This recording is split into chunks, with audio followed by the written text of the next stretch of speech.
Stage, but Mashumi from the Cardamom Pod is here. Hello, Mashumi. Hi, Jeff. How are you? Very well, thank you. Now, you and I, there's a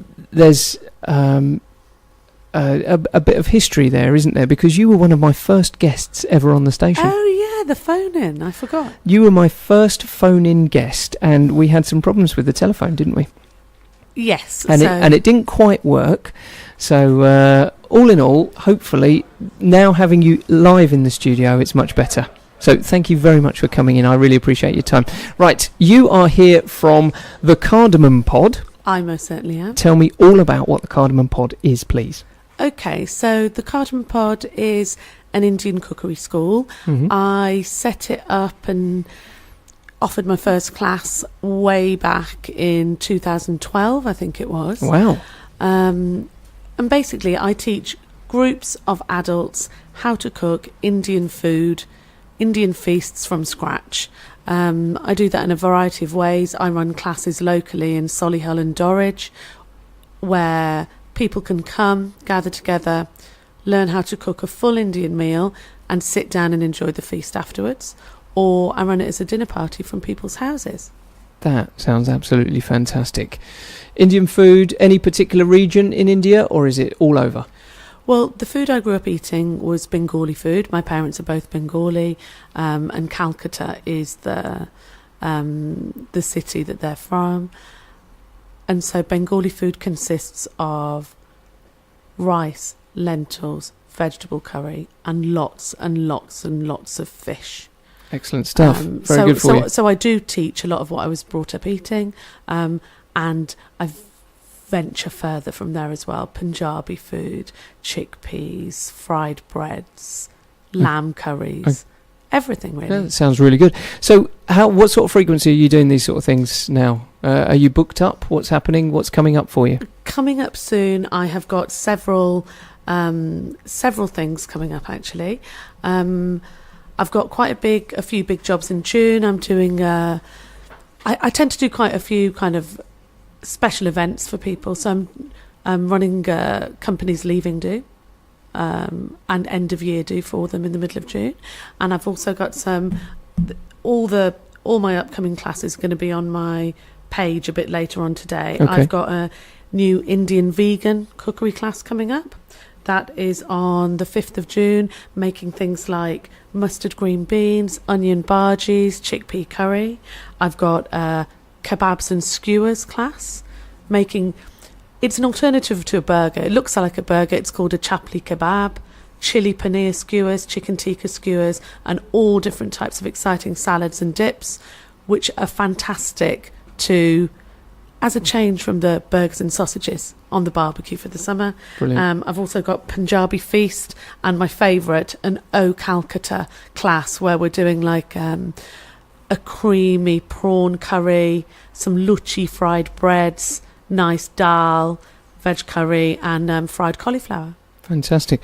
So this Cardamom Pod business, you set this up, like you say, in 2012, and all of these classes and things along those lines are coming from there. What the sort of feedback are you getting? What's happening out there in Solihull? What are you seeing? Well, I get a lot of good feedback from my classes, and I get a lot of people saying, "Oh, that's actually quite easy. I can do that." You know, people have got store cupboards full of ingredients and full of spices that some of them, a small fraction they'll use quite often, and the rest are slowly ebbing towards their use by sell by dates. So I think people are kind of interested that the myths are debunked that cooking Indian food isn't that hard. In Solihull, I think we're seeing some change for the better. You know, we've got a lot of good British Indian restaurants. BIR, British Indian restaurants, where food is good but pretty homogenous and maybe a bit full of food colouring, bright red chicken, that kind of thing. I mean, I've never seen a red chicken, Jeff, have you? No. No, I haven't yet. So it's really nice to see places like Indico in Shirley. Right. That does some fabulous Indian street food. Dosa places popping up, and I'm quite excited to see the owners of Zindia in Moseley are opening the Tap and Tandoor in the next couple of weeks, which was the old Sadler's Right, yep. in Solihull. Mm-hmm. And if you go online, their menu is there online, and that looks really, really nice. Very cool. So you're going to be with us for a little while now, aren't you? Have you got some time this evening? Just I to, have. to stay I have indeed. right. I have So indeed. Mashumi is here for a little while. If you want to ask any questions about Indian cuisine or cookery classes that are coming up, just let me know your website. Do you happen to know it off the top of your head? I do indeed. It's www.thecardamompod.com, and I also have a Facebook page, Go ahead. which is The Cardamom Pod. There you go. So if you'd like to find out a little bit more about what Mashumi's doing with the Cardamom Pod, head over to those two addresses, and what I'll do is I'll pop those onto the front end of solihullradio.com for you a bit later. When you're going to the trouble of making any Indian food, there's no point making it for 4 people. If you're cooking for 4, you might as well make it for 10, 12 easily. The labour involved is mainly the prep of onions, ginger, garlic. Fortunately, I've got a good onion chopper at home. It's a human variety. You can't get one in John Lewis or anywhere like that, and so that's really, really handy, I must admit. But it's all about the prep. Once you've got onion, ginger, and garlic ready, literally, as my dad used to say, cooking itself is a 5-minute job. But yeah, all Indian food, you can cook it, you can freeze it, as long as, if you're doing a creamy curry and you want to make it richer with some single cream or double cream, don't add that before you freeze it. Okay. Add that and some fresh coriander as a garnish just before you serve it. Okay. Good hints and tips going on there. Like you say, you're very fish oriented, so you have a lot of fish curry. Yeah, I do love fish curry. My middle daughter is very scared of fish, and she opened the fridge the other day and there were 2 whole rainbow trout in there, and she went off screaming Crikey. that there were dead fish in the fridge. Yeah.